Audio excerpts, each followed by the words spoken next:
Hello everybody, it is Ben back again, and I'm very sorry. I've been doing so well this year, but this is going to have to be the first one-taker I do of the season, and I'm really sad I have to do it, but I don't have enough time tonight to be able to get it done, because I also have to go and do work on school paper, and it's just, timing is not going to work, so I have to do a one-taker. But the Habs lose 5-2 against the San Jose Sharks, which makes the 11th straight time the Habs have lost in San Jose.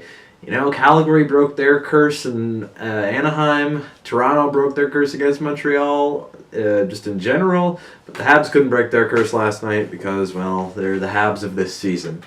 The game started rather poorly. Logan Couture scores just under 4 minutes into the game, and I'm like, gah, friggin' A, this team. But then they surprised me, and Jonathan Drouin, with an absolute rocket of a wrister, snipes at top shelf, ties the game up only 16 seconds later, after a really nice feed from Arturi Lehkonen, actually, who is starting to develop a little bit of chemistry there. I don't see it really with Patch, but Lehkonen and Drouin are looking really good together. So the Habs get out of the first period looking good, and it's all tied up. Okay, nice surprise. Okay, let's keep this going. It's good, it's good. And then less than 50 seconds into the second period, the puck pinballs off of like 5 different people before it goes into the Habs net and puts the San Jose Sharks up 2-1. And I'm like, this freaking season. And then penalties, and lots of them. Habs end up getting down onto a 5-on-3 penalty kill, and as that's expiring, Thomas Hertl with a very, very nice deflection. It kind of looked a little accidental, but still nice. Gets it past Carey Price to put the Sharks up 3-1, and I'm like, this is just going freaking great, isn't it? But then the Habs get a power play chance of their own, and the new look power play with Shea Weber in the OV spot gets a one-timer blast off, brings the Habs back within 1, and I'm like, okay, there's a chance. Keep this momentum going, boys. Let's get her going. Let's get her going. But, also Victor Meek got his first NHL point on that play. But then the Habs get penalized again. And this time around, Logan Couture scores after Joe Thornton decided to push Carey Price's pad away with his stick. And then that was challenged for goalie interference, and the Habs didn't win the challenge. So I'm still not entirely sure what the NHL's definition of goaltender interference is. I don't know if they have a real definition either, but anyway, I digress.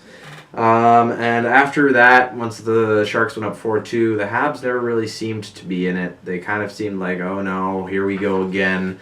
We're never going to be able to not do this, and they seemed sort of demoralized, and they never really seemed to get it going again. They never seemed to have any jump in their step after that.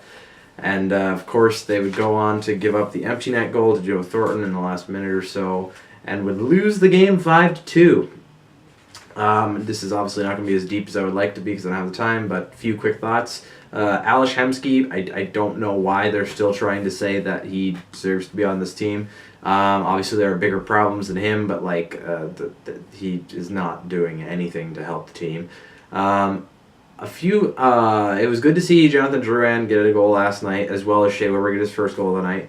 But even though he didn't score anything, I thought that Alex Galchenyuk looked good. He had a few turnovers, but for the latter half of the game, he actually seemed like one of the few players that was actually really going for it and trying to prove himself. He looks like he's trying to work his way out of the doghouse that he seems to be in for some reason.